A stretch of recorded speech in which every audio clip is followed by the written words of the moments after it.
네, 3월의 마지막 주일입니다. 봄의 기운으로 모든 것이 아주 따뜻하게 녹여지고 있습니다. 이렇게 생명의 기운으로 가득한 주일 아침, 하나님께 나와 예배드리는 우리 사랑하는 그린빌 가족 한 분 한 분의 삶과 가정과 또 섬기시고 경영하시는 모든 일터 위에 새로운 그 생명의 기운으로 함께 하시는 하나님의 귀한 은혜와 축복이 함께 하시기를 축원합니다. 또한 그 3년 만에 저 깊은 바닷속으로부터 아주 처참한 모습으로 그러나 아주 감사하게 인양된 그 세월호의 모습을 보았습니다. 3년간의 그 간절한 기다림이 정말 진실의 그 열매를 맺을 수 있도록 하나님의 도우심의 손길이 우리 유가족들과 또 우리 한국 국민들에게도 함께하기를 기원합니다. 사순절을 보내면서 하나님의 뜨거운 사랑 이야기, 복음을 통해서 은혜를 나누고 있습니다. 오늘은 네 번째 시간으로 예수님께서 당신의 제자를 부르시는 그러한 장면입니다. 아주 유명한 이야기입니다. 아직 동이 채 트기도 전에 아침 일찍부터 예수님의 말씀을 듣기 위하여 많은 사람들이 몰려들었습니다. 게네사렛 호수라고 하는 것은 우리가 잘 아는 갈릴리 호수의 또 다른 이름입니다. 그때 주님은 이 갈릴리 호숫가에 배가 두 척이 있는 것을 보시고 그 두 척 중에 베드로의 배에 올라타셨습니다. 그리고는 배를 육지에서 조금 떼기를 청하시고 그 배 위에 서서 많은 사람들에게 하나님의 말씀을 가르치셨습니다.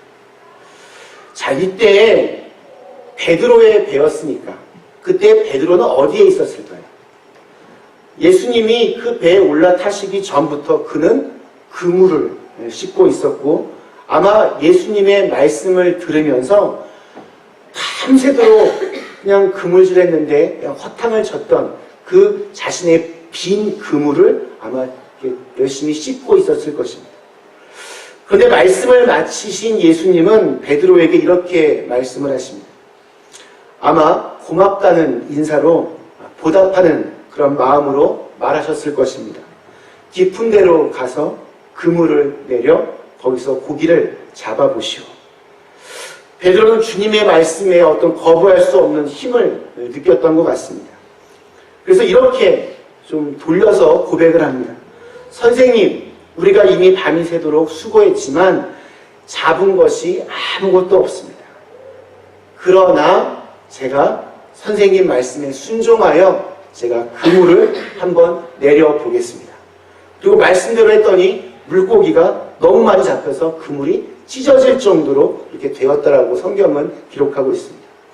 심지어 다른 배에 있던 동무들에게, 친구들에게 도와달라고 해서 그들이 와서 두 배에 채우자 배가 잠기게 될 만큼 어마어마하게 고기가 잡혔다라는 겁니다. 이 사건은 베드로에겐 너무나 충격적인 사건이었습니다. 너무 믿을 수 없는 놀라운 기적 같은 이야기입니다. 얼마나 이 일이 충격이 되었는지 우리가 오늘 읽지는 않았지만 베드로는 주님 발 앞에 그 자리에서 엎드려서 나를 떠나소서 나는 죄인입니다 라고 그렇게 고백을 합니다. 그때에 주님께서 베드로를 무서워하지 말라 이제 후로는 네가 사람을 취하리라. 우리가 잘 아는 표현으로 사람을 낚는 어부가 되게 할 것이다. 그렇게 예수님은 베드로를 부르셨습니다. 이 말을 듣고 베드로는 자기의 모든 것을 다 버려두고 즉각적으로 예수님을 따르게 되었다라고 성경은 말합니다. 이 아주 유명한 이야기 속에서 저는 생각해 볼 두 가지의 단어를 여러분께 소개하고 싶습니다. 하나는 빈 그물이고 또 하나는 깊은 곳입니다. 우리가 지금 계속 반복하고 있지만 복음이란 기쁜 소식입니다. 그런데 그것이 왜 기쁜 소식이 될 수 있습니까? 정말 빈 그 그물과 같았던 우리의 인생이 주님의 말씀으로 말미암아 깊은 곳으로 들어가서 그곳에서 풍성한 열매들을 맺을 수 있기 때문입니다. 빈 그물. 여기서 이 빈 그물은 그냥 버려져 있는 그물이 아닙니다. 베드로의 고백에 의하면 밤이 새도록 물고기를 잡으려고 정말 온갖 애를 썼지만 그냥 빈 그물로 남아 있었던 어떤 실패의 상징이라 할 수 있습니다. 빈 그물이라는 말은 우리로 하여금 많은 것을 생각하게 합니다. 혹시 여러분의 인생은 지금 빈 그물이 아니십니까? 아침에 일찍 일어나고 밤에 늦게 누우면서 열심히 땀 흘려 일하고 수고의 떡을 먹는데도 여전히 여러분의 인생은 빈 그물, 곧 불만스러운 피곤함만 쌓여가는 그러한 인생은 아니십니까? 사람들은 자기가 하고 있는 일에 의미를 찾지 못할 때 이렇게 한탄을 합니다. 아유, 내가 헛살았다. 지금까지 내 인생이 그냥 빈 그물이었구나.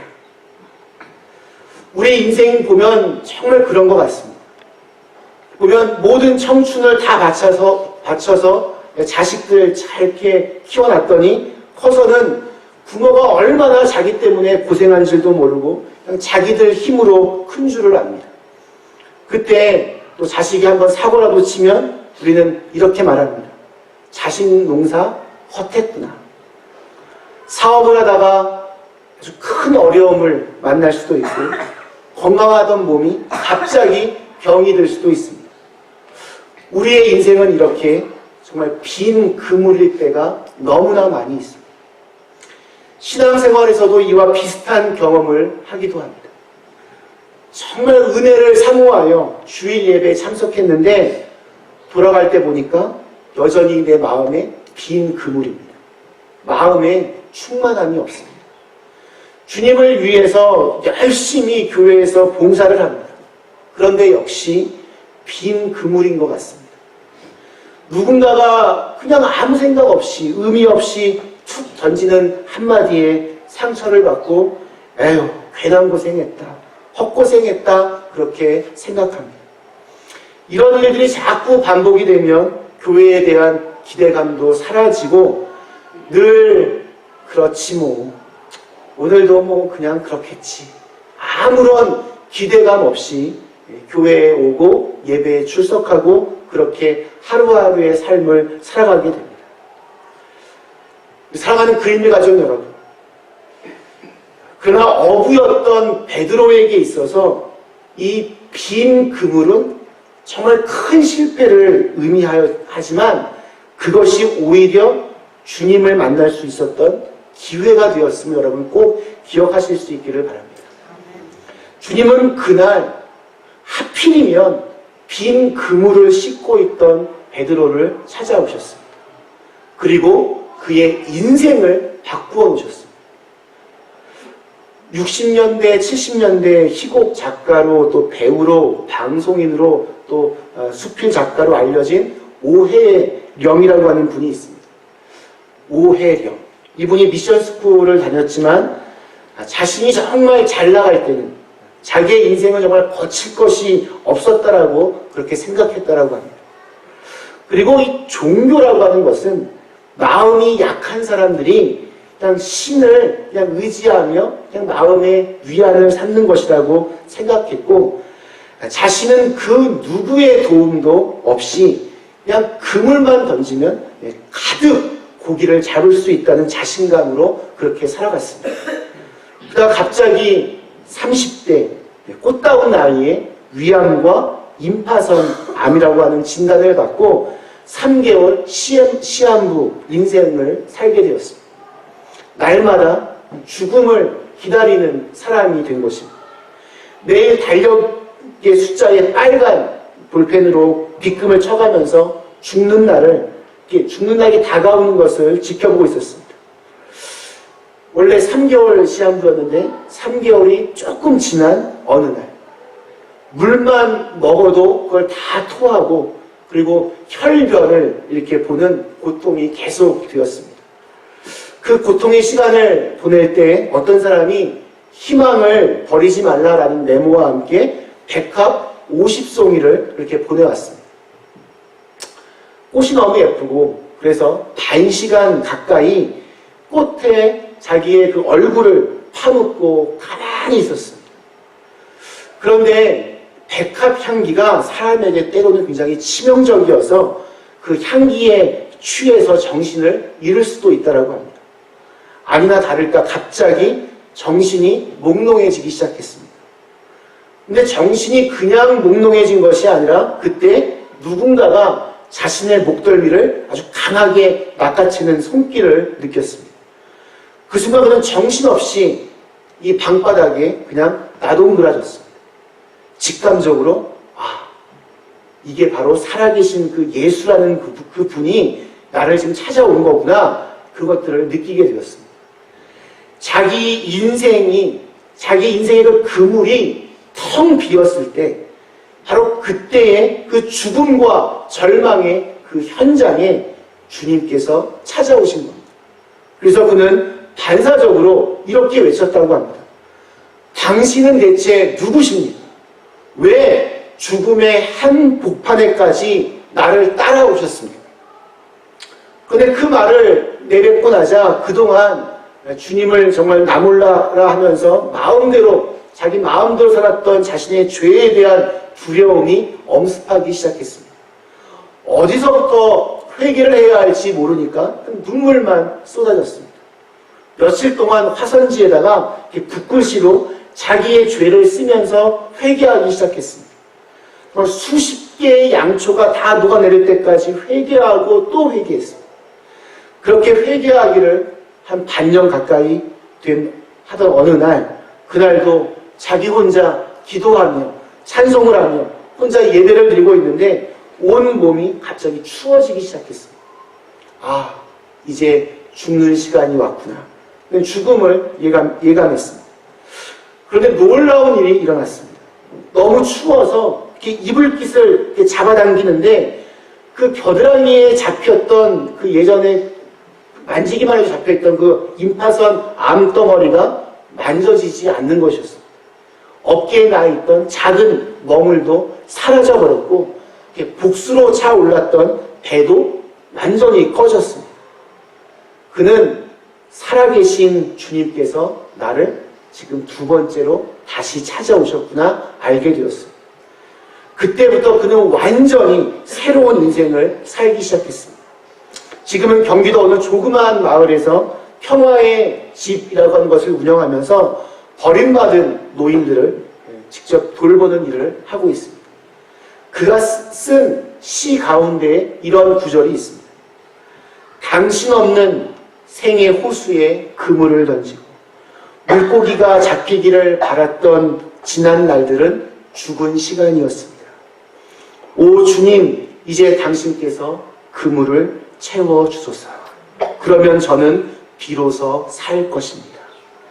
인생의 가장자리에 서 계신 부활의 주님, 당신 없이 한평생 수고해 보아야 우리 인생은 빈 그물이옵니다. 정말 그런 것 같습니다. 우리의 인생은 빈 그물과 같습니다. 나름대로는 정말 열심히 사는데 빈 그물처럼 아무것도 없을 때가 참 많이 있습니다. 매번 그렇게 하는 일마다 빈 그물을 걷어 올리게 되면 사는 게 참 힘들어집니다. 자신이 없어집니다. 두려움과 절망이 내 마음을 휘감습니다. 내 마음을 지배합니다. 아무것도 할 수 없다는 무력감에 신음하게 됩니다. 그러나 복음이라고 하는 것은 예수님께서 빈 그물로 살아가는 저와 여러분을 위하여 이 땅에 오셨다는 소식입니다. 그리고 그 빈 그물을 하나님의 말씀으로 채워주십니다. 빈 그물에 하나님의 말씀으로 가득하게 되면 인생이 더 이상 허무하고 두려워지지 않습니다. 성경에 수없이 기록되어 있는 나를 사랑하시는 하나님, 나를 인도하여 주시는 하나님을 인격적으로 만나게 됩니다. 그리고 그 하나님을 위하여 내가 할 수 있는 일이 무엇일까 찾게 됩니다. 우리가 사명이라고 부르는 것입니다. 사명이 있는 그러한 인생은 빈 그물의 인생에서 이제 새로운 인생으로 탈바꿈할 수 있습니다. 사랑을 받았던 경험은 사람을 굉장히 귀하게 만듭니다. 자신이 얼마나 소중하고 또 귀한 존재인지를 아는 사람은 절대로 허물어지지 않습니다. 하나님이 나를 사랑하시는데 그 하나님은 저와 여러분의 빈 그물을 채우고도 남을 능력이 있으신 분입니다. 그렇기 때문에 혹시 지금 내가 빈 그물과 같은 인생을 살고 있다 생각되는 분이 계시다면 우리 주님을 여러분 꼭 만나실 수 있기를 간절히 축원합니다. 주님께서 그 빈 그물에 위대한 변화를 만들어내실 겁니다. 빈 그물을 채우기 위하여 주님께서 요구하신 것은 하나였습니다. 깊은 곳으로 가서 그물을 던지는 거였습니다. 4절에서 예수님은 이렇게 말씀을 하십니다. 말씀을 마치고 시몬에게 이르시되 깊은 데로 가서 그물을 내려 고기를 잡으라. 사실 이 말씀은 베드로가 받아들이기 참 어려운 충고입니다. 한번 생각해 보십시오. 예수님은 목수 출신이고 베드로는 어부입니다. 그것도 현직입니다. 적어도 물고기 잡는 일이라면 베드로가 훨씬 더 전문가입니다. 그래서 베드로는 썩 내키지 않는 변명부터 먼저 시작합니다. 선생님, 우리가 밤이 새도록 수고했습니다. 숙련된 어부로서 내가 최선을 다했지만 실패했다라는 그런 말입니다. 밤새도록 그물을 던졌지만 한 마리도 잡지 못했다는 겁니다. 그런데 목수 출신이었던 예수님이 어부인 나에게 깊은 데로 나가서 그물을 던지라고 하니 받아들이기가 참 어렵지만 그래도 한번 해보겠습니다. 당시 갈릴리 호수에서 물고기를 잡는 방법은 밤에 배에다가 등불을 환하게 켜놓고 그 불빛을 보고 몰려드는 물고기를 잡는 방법이었다고 합니다. 그런데 지금 시간은 이미 환하게 동이 통오는 아침, 그 시간에 그물을 던지라니 시간상 고기를 잡을 때가 아니었습니다. 더군다나 깊은 곳으로 가서 그물을 내리라니. 그런데 지금 예수님께서 말씀하신, 베드로에게 말씀하신 이 깊은 곳이라고 하는 것은 지금까지 베드로가 경험했던 것과는 다른 그 인간의 계산과 인간의 예상이 미치지 않는 곳을 의미합니다. 깊은 곳의 반대는 여러분 얕은 곳입니다. 주님은 일부러 베드로에게 얕은 데로 가라는 말을 하지 않으시고 깊은 데로 가라라고 말씀을 하십니다. 깊은 곳, 내 상식이나 내 지식이 미치는 곳이 아닌 하나님의 영역, 하나님이 하실 수 있는 곳으로 베드로를 초대하시는 겁니다. 살면서 우리가 내 경험만을 의지하거나 내 지식만을 의지하거나 내 상식만을 의지하거나 내 돈만을 의지해서는 얕은 곳에 이를 수밖에 없습니다. 그리고 그런 얕은 곳에 머물러서는 그물 가득히 물고기가 잡히는 놀라운 은혜를 경험할 수 없습니다. 적어도 정말 그물 가득히 물고기가 잡히는 경험을 우리가 하려면 말씀에 의지하여 깊은 곳으로 담대하게 나갈 수 있어야 합니다. 말씀 마치겠습니다. 사랑하는 그랜비 가족 여러분, 우리의 인생은 빈 그물과 같은 그러한 인생입니다. 그래서 늘 허전하고 늘 두렵고 늘 허무합니다. 그런데 예수님을 만나고 예수님의 말씀에 순종할 때 빈 그물은 헤아릴 수 없는 물고기로 가득하게 될 줄로 믿습니다. 하나님의 말씀으로 충만한 그런 깊은 곳에 순종하여 갔을 때 얻어질 수 있는 귀한 은혜의 선물을 저는 여러분들이 또 제가 꼭 받았으면 좋겠습니다. 혹시 오늘까지 빈 그물의 인생을 살아오신 분이 있다면 주님 만나시기를 더욱 사모하시기를 바랍니다. 늘 얕은 데에서만 머물러 있다라면 오늘부터 깊은 곳으로 가라라고 하는 주님의 말씀을 붙잡고 더 깊은 곳, 더 깊은 은혜를 사모하시며 기도하고 말씀을 읽고 누군가의 사랑을 베풀고 예배에 참석하실 수 있기를 간절히 축원합니다. 그래서 이 얕은 곳에서 세상의 근심과 걱정으로 대변되는 그 빈 그물의 인생에서 우리의 삶을 깊은 곳으로 인도하시는 주님에게 순종하며 사람을 살려내고 사람을 낚아내는 인생으로 변화되는 저와 여러분이 다 되실 수 있기를 주님의 이름으로 간절히 축원합니다. 함께 같이 기도하시겠습니다.